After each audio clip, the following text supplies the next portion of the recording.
Avatar 2, let's talk about it. The bad guy is still alive. I will praise the last hour of this movie until I die. Monstrous numbers in the box office. It's Avatar, Avengers Endgame, Avatar 2.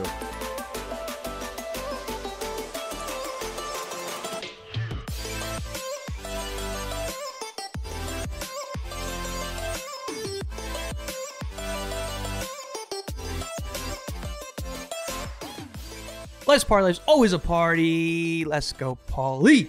Heading back, baby, to the world of Avatar. No, Avatar 2, let's talk about it. I can't stress enough how much I hate that intro. How much I loved this movie. Let's talk about Avatar, because I've been meaning to talk about it for a while. Movie's been out for already like a month. Hit some huge box office numbers we're going to get into. We're going to get into our thoughts, opinions, the future, Avatar 3, 4, theme park expansions. This is what we're going to talk about because we need more Avatar in our lives. And I'm just excited to get into it. Avatar 2, Way of Water. We're going to give our reactions, the pros and cons from each of us.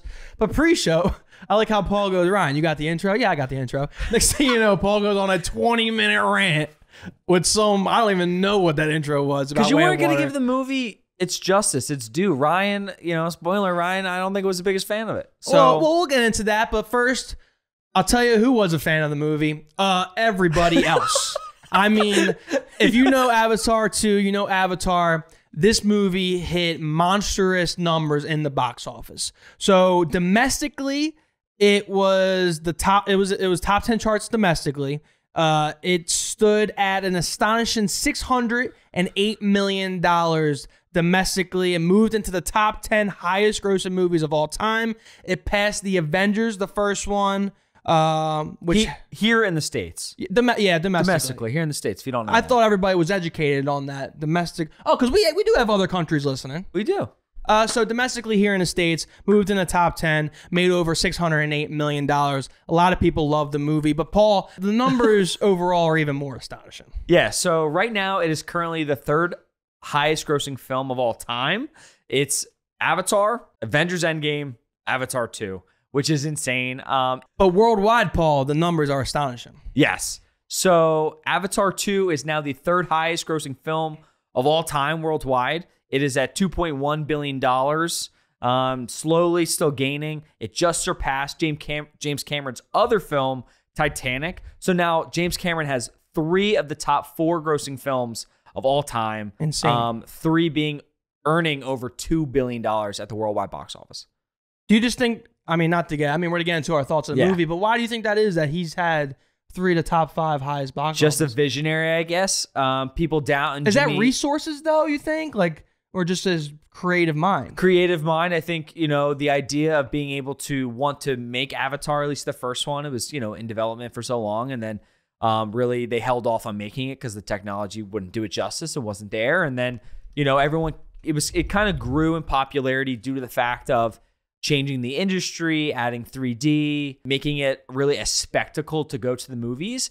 And I think that's kind of what we needed, in 2022, at the end of the year, moving into 2023, of like people wanting to go back to the theaters. With streaming, there's so much competition. It's like, what's going to get people back in the seats? And it was this idea of spectacle and having to see it on a big screen or having to see it in IMAX, all right? Like with Adobe Sound and like these special theaters. So people bought a ticket and they saw it. I saw it twice. So like it brought people back into the seats. To your point, it is the biggest movie of the pandemic and post-pandemic eras, and only the 6th movie ever to pass $2 billion at the global box office. So that's saying something where, post-pandemic, this is the movie. And out of the 6 movies, James Cameron has half. Which is incredible. Like, if you don't like James Cameron, you have to respect what he's been doing. And I'm very curious to see the future, right? Like 3, 4, 5. Disney has greenlit the 4th and 5th, entries in this saga. The 3rd one, we're going to talk about a little bit more down the road in this show, but it's already, 90% been shot. So, but they were basically waiting for the box office to kind of end and see where the second one did. Did people want to go back and see it? Were people still interested in it, right? Was the brand actually growing after what is it, like 13 years from the first film? And the answer is a resounding yes. Yeah. So like we talk about how great the movie is and how he's hitting all these box office records, but there was a lot of pressure on Avatar 2. James Cameron had a lot of pressure on Avatar 2. We talk about theme parks on this show. The movie had to have success in order to build the franchise in the movies and also build the theme park. So, I mean, say what you want about James Cameron, but he's hitting these numbers, and he had a lot of pressure on Avatar 2. Avatar 2 had to succeed so that you can greenlight the 4th Avatar, the 5th Avatar, and even get into some talks about expanding the parks of Avatar. So it was a lot of pressure. I'm very excited for the future of Avatar. I was very happy when I heard that 4 and 5 were greenlit. They've already filmed, like I said, most of 3. They filmed part of 4 because James Cameron was talking about the kids in the film. The second one, obviously, revolves a lot around family and the kids of our main characters. Just wanted to keep them in their current age to help the aging process, because these films take a very long time to film and create. Yeah. So they did film a little bit of 4, but I'm excited to see where the story goes. And I think there's a lot of potential. People were talking about possible an animated series on Disney Plus, because it's obviously very expensive to make. So maybe if we want to continue the story with animation, we could do that there. How could you do a Disney Plus show possibly? Is there room for expansion in the theme parks in the future, right? So a lot of different directions, but let's talk about the film right now, like what's happening right now in this world. Avatar 2, we both saw it. I saw it twice in theaters. What was your immediate takeaway, Rye? So we'll go through what I liked first. And there are things that I liked a lot about the movie. The first thing that I will give credit to, and I gave credit to the first Avatar, are that the visuals, the color, the resolution of the shots are speechless. I mean, they are phenomenal shots. It's almost like, you know the saying, Paul, where it's like a picture speaks 1,000 words? Yeah. There's moments in this movie where I get on the storyline and how I don't enjoy the storyline. But if you really think about it and you watch the movie and the water shots of the whales, you don't need a good dialogue. You don't need a good storyline to carry the movie. It's because those shots and visuals are so good that you don't need that to make it a good movie. You know what I'm saying? It was really interesting because as a filmmaker, I mean, I went to film school, and we talk about how stories are made and how everything needs to have a point and that everything has to be leading up, you know, everything's on track, right? And there has to be meaning for certain things. So it's like, why would you leave this in? Because it doesn't really advance the plot, right? So a lot of problems with the first Avatar, or not problems, but like what executives and filmmakers had about the film was that they were just showing a lot of the world. And it was like, well, why is he riding the Banshee for an extra 3 minutes? Like, right. Like, we don't need to see that because it doesn't really advance the plot. It really doesn't do anything. And James Cameron talked about how, well, if that's what I want to see, if that's what the audience wants to see, like, we got to give the people what they want. And it's a different way to look at storytelling and immersing you into the world. And I think that's why Pandora is just so immersive, and people want to go back and have wanted to go back for this second entry in the saga. So there's a lot of parts in that where, you know, we're in the water and we're exploring the underwater world, and you're exploring the whale creatures, right? The Tokun, and how the Tokun, like, let's call them whales. Let's call them goddamn whales. Like, there's a lot there, right, that really isn't expanding the plot, but it's like, I want to be underwater and I want to experience what these characters on this fictional world are experiencing. And that's where my maturity came out, Paul. It's learning. I saw the right? movie. People are like, oh, this is a long movie, blah, blah, blah. I watched the movie. Then as I go back to analyze the movie, I see the success it's having in the box office. My maturity gets to see, like, you know what? These extended scenes are worth it. Like, the visuals are so beautiful, where an extended Cocoon ride is worth it. And when you leave that movie, in my opinion, it doesn't feel like a long movie. I think the time and length of the movie is warranted, and I don't know if you feel the same way. I do. I think the first part is great. I think the family aspect, getting back into it. I think the middle's a little wonky. I really like the underwater stuff, and I will praise the last hour of this movie until I die. Like, when they get in the final battle sequence in the water, you know, spoiler alert, we're gonna talk about the story a little bit. So hopefully you've seen the film at this point. I mean, clearly a lot of people have. So we hope that you were a part of that. When that final battle's taking place and the ship is sinking and it's on fire and we're doing these battles, it's just, one, it's gorgeous. It's so stunning. Two, you are in the action and you're going through this huge battle. And I was locked in. I was locked in with the villains. I was locked in with the family dynamic. I was caring about the characters and their lives. Like, I was locked in, and I think that last hour was just spectacular. All right, so I'm going to play counter argument here. Okay. You loved the last hour. He said he would die. On the stand for the last hour. I also want to go back to the family dynamic, but we'll do that after I address this. Now, the water people, they went MIA in the final fight scene. They did. That is correct. It's like, okay, we'll go with you to get your kids and save them. It's almost like, okay, we got a whole army now. But then once they get to the ship of the humans, it's like, where did they go? It's almost like it just vanished. Like, I don't know. Like, that dynamic was just weird to me. So that has been a critique. I think I'm curious to go back and look at it. I really feel as though they probably left when everyone else of the humans left and dispersed as well. I think there was a lot of battle going on with like different ships. And then when I think everything that was a very brief shot. But I think when everything caught on fire and everything was started to sink and all the humans that were left, at least left alive, were leaving, I think then they left. Because then it really became against the villain of the film, General Courage, and the family, like, and Spider, right? Like his kid. It was kind of their story and their fighting. And you know, he didn't have anyone else on his side either, right? Like the humans still weren't there. Like they left. So you had the water people, they left. Like it wasn't. It's just weird though. It's Way of Water. We get to the final fight scene that Paul will die on. Yeah, but they were there. They participated. They're doing side fights that are shown for 30 seconds of an hour-long fight. You're following the main characters. What else do you want? If I'm watching an Avengers film, I want to watch Iron Man fight and Iron Man's battle and the rest of the Avengers battle. I don't care as much about maybe there's a firefighter or a police officer that's helping the battle. Like, I don't care about them. I want to watch Iron Man. And I want to watch the main characters fight. But they kind of just disperse. Like, there's no real, like, goodbye. Like, you know what I'm saying? Like, it's just kind of just, like, evaporate out of the movie. The ship is burning. The ship is burning.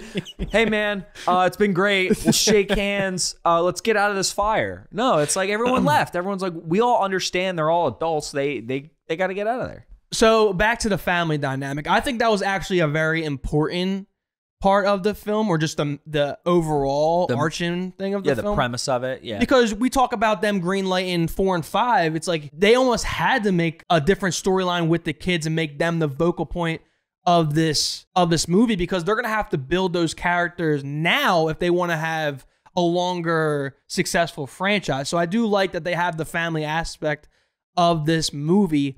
As well as Avatar is such an abstract idea. Like, they're freaking blue people running around and swimming underwater and stuff. So when you add the family dynamic, it allows like humans like us who watch these movies to to gain actual feelings. It's something that's an important part of the movie. It's like, okay, these guys have the same family dynamic as my family. It's very relatable. So once us, the humans, we get to relate to these characters or abstract beings, we can then feel more emotion when they go through something, because it's like, oh, we're a little similar.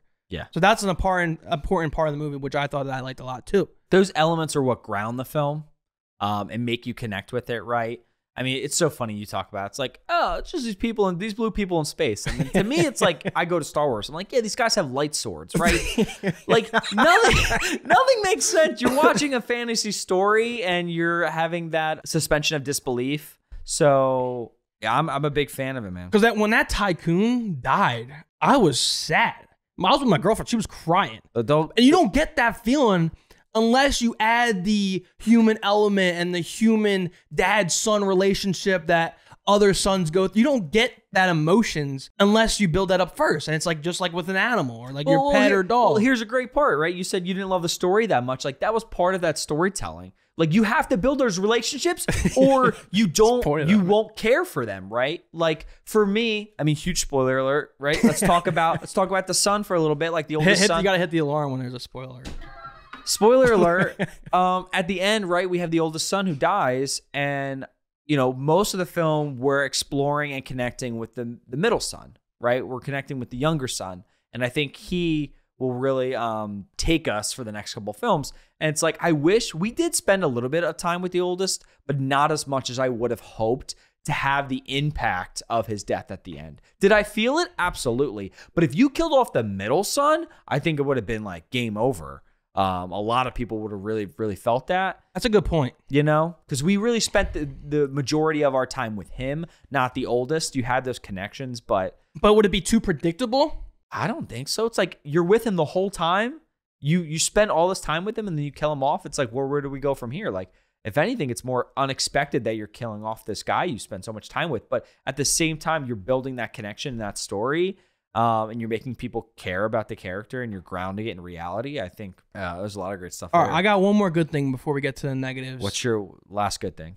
I love that. Well, I guess it could transition into my negatives, but I love that Jake Sully became fully Avatar. Like, I like that happened. Like, I knew it was happening, but I didn't like the first movie where it was like, okay, he's back in the lab. Okay, he's back as an Avatar. Okay, he's back in the lab. Okay, he's back in like, that got a little tiresome. So I like that he was fully Avatar for this movie and probably the foreseeable future. Well, this was good. Yeah, I mean, forever. He's not going back. He's an Avatar, or he's, a Na'vi. So he's with that family. He's got his own family. He's in that world. So, like, that's his perspective. And then we get the human element because it really is that battle, right? And I think, go back to Star Wars, right? You have like the light side and the dark side, the rebellion and like whatever. So you need two sides of the same coin to fight, to be able to connect and to progress the story forward and to feel both sides. And you got to show both sides. So it's like, without the human elements of Jake Sully, from like a human perspective, you're fully back in with General Courage and the human element and mission of why they have returned to Pandora. And I'm really mostly excited for, I think, the seeds that they set for the human race to basically invade the planet. I'd be curious to see what's happening back on Earth. Why do they really have to leave? What does it look like? The city that they were currently building was a very small seed that they were like, yeah, we're building this city right now, right? And you kind of saw it start to form. And it's like, well, what does that look like? Like, if you actually start to really take over this planet, what does it do for the native people on the planet? And we know everything is a reference to, our own history, right? Like, you have settlers coming into the native land and like taking over the land, and that's a personal connection, and that's something too that's like that grounds everything in our history and our reality here on Earth. So yeah, I'm excited for like what the element for that. With that being said, I'm over the humans. Okay. I hate like 1 and 2 with the humans being the bad guys. I'm over it. Not only am I over the humans, like, I want to see some Avatar on Avatar action, which we're going to get to. We might be getting in the third one. But back to my point, I'm over the human elements being the bad guys. It's getting a little dragged on. With that being said, the what's his name? What's his name? General Courage. General Courage. He is the bad guy in the film. This heroic hour-long fight scene that Paul dies by never ends. It never ends. The bad guy is still alive. Yeah, but he almost died. That doesn't matter. The bad guy is still alive, so that bad guy is still going to continue for a third movie. I don't know how he's going to work in, but I'm over the guy. You got to kill him. You got to kill the guy. No, you got to kill the guy. No, you don't, because what's happening is General Courage is set up for a redemption arc. I'm over this guy. He's set up for a redemption arc because he starts out as the villain, and I really like him in the first film because he's very unapologetic. He does it because he was told to. He's a military man. He doesn't really have those morals or values for what he's destroying, for the people he's separating. Like, he really is a true villain who doesn't have all this reasoning for what he's doing. It's just like, I'm doing what I'm told. I'm a military man. This is what I'm doing. And I had a lot of respect for it, and I really liked it. And so what do you mean? But so his redemption arc is becoming this huge villain, right? Who really, his only purpose was to be the villain. And now, because he, his first being died, and now he was reincarnated through this avatar. He has the son. Obviously, it's not his technically his biological son, but his son. He's feeling more emotions for the son. I think he's becoming closer with the Na'vi. He was doing all the Na'vi things, like he had his own his Banshee. He had to learn how to do that. So he's kind of getting integrated into the Avatar way, or the Na'vi way as an Avatar. And I think he's going to find this path of accepting who he is, accepting the Na'vi, accepting the world of Pandora, and wanting to save it other than what he originally came to Pandora, which was to destroy it. That makes sense because you can't play the bad guy again. And that's his arc. I think he's going to be completely turned, 180. And I think it'll be really great. So let's get to a couple changes or improvements that we read from the film. Less human for me, better bad guy. And like as I talk about it, maybe a more unique storyline. Like I know we talk about the family element, but it's like the idea of the humans pushing them back, stealing their land. Like let's get something different because 1 and 2 were the same. You know what I'm saying? Paul doesn't know what I'm saying, but I want something unique. Yeah, I know. It's like, let's go back to Star Wars here. You got the light side, the dark side. How many films you got? 9. What do? All they do is fight each other. Each side wants to win, and we've got 9 films where we're still kind of fighting. The rebellion, I guess, won at the end, barely. I don't really know. This guy, big Star Wars guy. What are no improvements on where you would like this series to go? So I think there are a few directions, right? The first, I think you could go towards more human elements. I think the idea, the idea of like more human elements. No, I don't want less right? humans. Like it's the city. I think, right? The first 2 films, if anything, the first 2 films were like 90% Na'vi in the world of Pandora. Like, why don't No. Yeah. The first film, you didn't see a Na'vi till like an hour and a half in. That's not true. Oh, I think it's true. That's not true. I think it's pretty true. Well, actually, Ryan, I actually took a look at the movie, and the first instance of a Na'vi is actually at 41 minutes and 23 seconds. So, kind of a bit far off from an hour and 30 minutes. So I'm pretty sure you didn't see a Na'vi till like an hour into the first film. Maybe because of the special effects, like they held off a little bit and they wanted the reveal. I remember watching the first one. I was like, "There's humans in this movie," but it was 10 years ago, though. Yes, and I think, but the main storyline, everything was really Na'vi centric. I think the idea of getting the opposite side of the coin and maybe showcasing, Neytiri, which is Zoe Saldana's character, and like the family, not bringing them to Earth, because I really don't want to leave Pandora. There were people talking about bringing them to Earth to kind of see the conditions, why both the human race and the Na'vi kind of have to come together and live on Pandora in harmony. I think at the end of the saga, like what is it all leading to? But I love the idea of building a huge city and more humans coming to Pandora and seeing like what happens there, right? Like it's just getting worse for the Na'vi, like what's going to happen. I do agree with you that we need some inter-tribal conflict between the Na'vi, right? Like I think everyone's just been right? If people are fighting you and you're seeing another guy who's also on that side of the ward, like you're not going to fight because there's a bigger battle out there. We share the same land, right? Yeah, but just live different ways. You share the same interest, so it's like why are we going to fight together or against each other? There's bigger problems then. Correct. So it's like I would like to see a Na'vi group that just doesn't agree. It's like we're going to keep to our own. The idea is that we should all live peacefully on Pandora together, and we should be together, but at the same time, like don't bring your problems into our land. And I think it's just going to continue down that path. Yeah. But I think that's the future of it, right? I think weirdly enough, unfortunately, I love the other series called Avatar, The Last Airbender, and there's been a lot of complaints where they feel as though James Cameron is kind of ripping off that world, right? Like we started with the Na'vi, which were like jungle people, which I guess you could kind of say were your like Earth characters in Avatar, or even kind of air, like flowy. Probably air. You go air because of the Banshees and the Ikran and like the idea of living up in the mountains like a nomad, right? So like airbenders. And then you're going to the water people. And these like people who live by water, who go by the way of water. And then it's like, if we go to ash people, it's like you're hitting the Fire Nation at this point. And then you're having, it's like, where do you go next, right? Space? No, but like you could go next. The desert. Like, no, you're not hitting. You should the watch wilderness. You should watch Avatar, please. You're going to Texas. You would understand where I'm going with this. The cartoon one? Yes, it would basically go towards like Arctic people, right? Like this idea of the water, like other, I guess, water.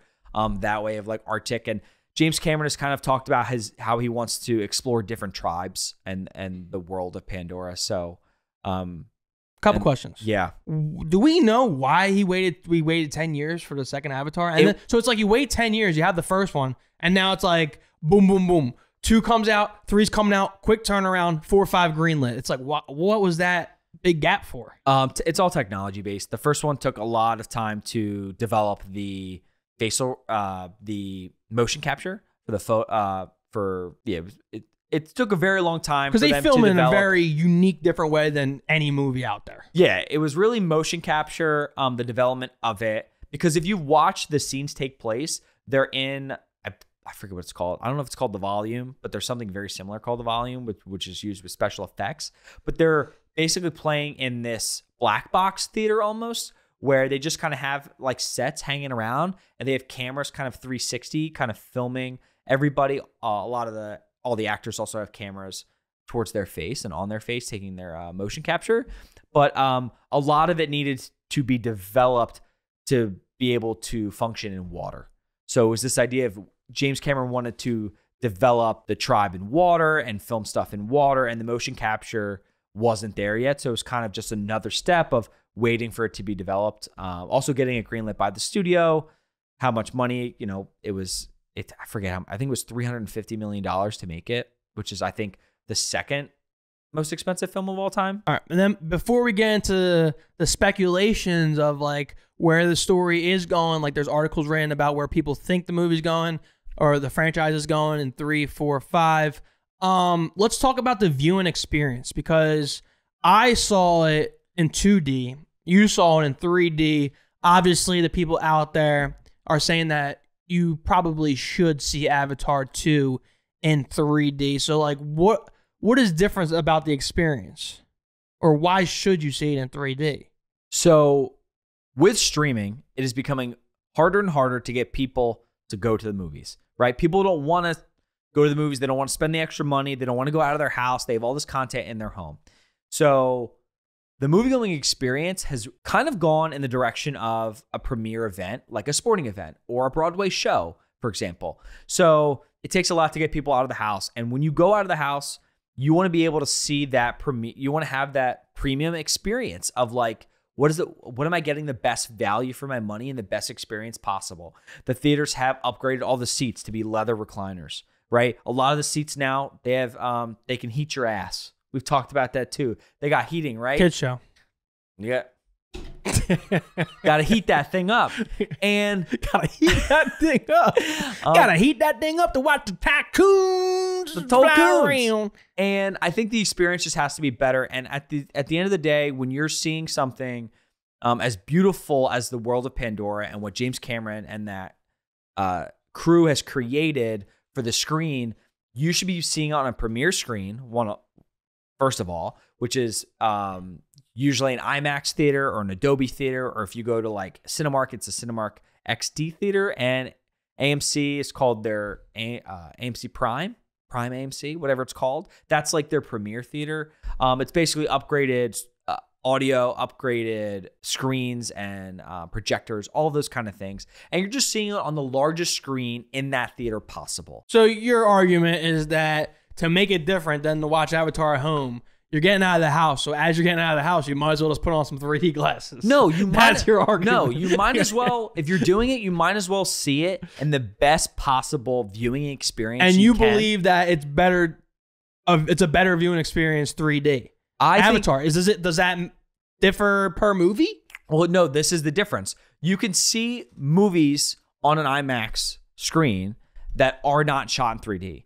This film was shot with 3D cameras. Gotcha. It was purposely made to be seen by the most people in a 3D atmosphere. I didn't get that memo. So when you do that and you put it on a 2D screen, or you put it on a smaller screen in your movie theater, or you put it on your TV at home, you are not getting the premiere experience that the filmmakers and the crew originally intended you to see that film.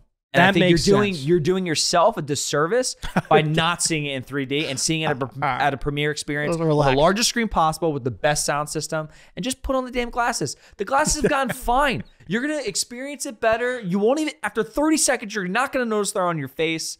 I saw it in 3D twice because I do it right. I didn't know it was shot in 3D. Well, you just don't pay attention. That was just a rookie mistake. All right, so let's get into...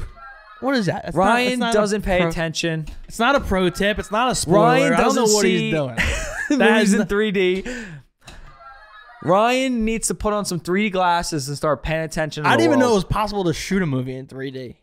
Is that going to be like a trend now where like Pro tip, if you're making a blockbuster film, shoot your movie in 3D or shoot it with IMAX cameras. Goes like you didn't like know if that? Scorsese and Tarantino go to shoot 3D movies, or is it just going to be like action figure movies? No, it depends it depends what the story you're telling, Ryan. Come on. Whatever. All right, so let's get into Pro tip. Some speculation in what Avatar 3 is going to be and future installments. So we've mentioned it a couple times, the Ash people. I keep talking about how I hate how the antagonists are the humans. They're the mean ones pushing people back. We need some angry Na'vi, some mean Na'vi people. And I think we're going to get that in the third one with the Ash people. So they might be mean Na'vi, Paul. I think, that's what they've kind of been speculating to. I think that's what's going to happen. James Cameron wants to experience different tribes and different landscapes on the world of Pandora. So the Ash people, I think, is our next venture with Avatar 3. A possible name for that is Avatar the Seed Bearer. Do we know what that means? No, we don't know what that means. It doesn't even have any correlation with volcanic ash people. No, but I think it doesn't have to be. I think it's kind of planting the seeds for the future. I think so. Talking kind of about one character we haven't really discussed, Carrie. A lot of people, the siblings were calling her Kitty. Kitty. She's like the adopted one who was kind of reborn from the person who died prior. She, I believe, is going to be a main focal point moving forward. She's the connection to Awa, which is like the god of Pandora, the living, breathing planet, really. So I think maybe planting the seeds for her a little bit. Like, what is she really doing in the future? We kind of saw that when she connected with the ancestor tree. She kind of had that seizure. She was connecting, right? I think, weirdly enough, going back to Star Wars, right? Like you have Star Wars you have show? Anakin, right? If you know anything about Star Wars, you have Anakin, who was this, just like Jesus. What are we talking about? Then you got Chewbacca. No, but if you talk about Anakin, right? And Baby Yoda. Stop. No, stop. Oh, I got a Star Wars thing over here. What's like? How do we get the plain charades of Star birth, Wars? Immaculate birth, right? So you have Kitty or Kitty, depending, who's talking. She was kind of like, she was this immaculate conception. So she was, as I was saying, Star Wars, like Anakin, she wasn't, she had no parents. And it was kind of the same thing. She was kind of born from this entity we know as Awa. So I think maybe those people tend to be really weird in these storylines. But I mean, she was special powers. They get really weird. So I could see her becoming a main character in one of these films. Maybe more for her powers, exploring her character more, planting the seeds for the future of this maybe I like that collaboration between the Na'vi and humanity having to come together. I think maybe that's the future we're moving. I'm gonna be honest, it took you a very long time to get there. You tried to go back to the Star Wars analogy and tie things in, but at the end of the day, your hypothesis is pretty good. The seed bearer, like maybe she's the seed, like that's a good hypothesis. Then number 4, people were talking about speculation. Avatar, the Tolkien rider, and Avatar 5 could be the quest for Awa. I think Awa really is our main goal here. I think what is Awa? Awa is like that entity, what we would consider God, right? Like the overseeing person. But in the storyline of Pandora, Awa is a real thing, right? They have proof that she's real. She's kind of the living, breathing. She's kind of like Mother Nature, but a little bit more of that for Pandora. She cares for all the Na'vi. They're kind of her children. So this immaculate conception of Kitty is kind of like her daughter. I guess we would consider God to Jesus. We're not going to get religious over here, but like those kind of stories, right? So I think Awa is really the end goal here, and exploring the world of Pandora and this living, breathing entity. And Kitty is just kind of that personification of that entity. I'm excited. Any doubts? And maybe James Cameron doesn't direct any of these 3 upcoming films? So that has been a thing, too, where he's going to finish 3 and then he will not come back and direct 4 and 5. He'll be a producer. He'll probably be integral to the story moving forward, but he will not be the main director. I honestly think that they're just taking a huge toll on him. Like the first one took him 10 years. This one took him 12 years to make. Obviously, 3, he basically already shot. They shot 2 and 3 back to back. And he's already written 4 and 5. So he has his handprint all over this. This is obviously his franchise.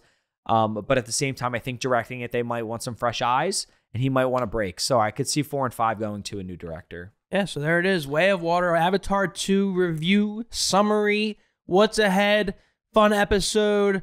Oh, you want to talk about the expansion of theme parks in Last Avatar thing world. with Pandora, talking about expanding the world. The theme parks, we do have Avatar, the world, Pandora, the world of Avatar, in the Animal Kingdom here in Orlando. And Bob Iger, who is the CEO of Disney, he on a recent earnings call, he was talking about possibly bringing Pandora or a Pandora experience to the Disneyland resort. What that looks like, we don't know. People were speculating, is it a version at Pandora, right? Is it a smaller version? I could see trying to squeeze in, because they don't have a lot of land out there in California, a smaller version, just like last week we were talking about Nintendo and like Super Nintendo World. Like you have the bigger world in Orlando where they have the space, and then maybe in California you downsize that, use one attraction, you still show the floating mountains, and you kind of get the atmosphere of the land. So maybe they do that. There's also this really cool experience that's happening in Singapore, in the Singapore airport, where it's kind of like a walkthrough attraction of Avatar. They have an animatronic Ikran, which is the Banshee. It's life-size. It's absolutely ginormous. People are like, please don't get it, because they were relocating it, and they said they didn't know where they were going to relocate it to. People are hoping that that'll probably go to LA, to Disney, or not LA, but to California and Disneyland. So I think that's more likely for a short-term representation of Avatar in the Disneyland parks, other than building another Pandora, because I think that was just so massive and such a massive undertaking for Disney the first time. But it shows with this second film, the box office success, that there is a need for this story and this world, and people are interested. And it's like, if people want to, go to watch these movies multiple times and continue the story, it's like, that's what we love theme parks for, like immersing ourselves in this world. So it's like, continue to do it. And I'm excited because we've kind of talked how, for some reason, Avatar really hasn't translated over to merchandise. Yeah, we did talk It's about weird. that. It's like you don't really see a lot of Avatar t-shirts or mugs or hats, or even when you go to Pandora, the merchandise doesn't sell as well in the gift shops. And it's like, why? Like, why don't you want to? I mean, I don't own anything Avatar, so I love the movie. So I don't know. I think that's weird, but for sure, Pandora is a huge hit, and immersing yourself in the theme park land. I could see Disney, now it's really their own property, because the first time when they built Avatar, it was owned by 20th Century Fox. Yeah. Now they own Fox, so I think now they have full investment in it and can build more land. So just expanding the world. I'm excited for more films. I'm excited for more expansion in the theme parks. We're getting more Avatar. That's what I want to hear. If you like this topic, if you like Avatar, tell us below in the comments section. Last words. Like, subscribe. Hey, stay with us. Maybe you'll be here for Avatar 3 review. Maybe be here for Avatar 4 review. Maybe be here for Avatar 5 review. Maybe when I turn Ryan into an avatar and we get this thing kicking. That's it for us, as always. Music. Take us out. See you later. Later.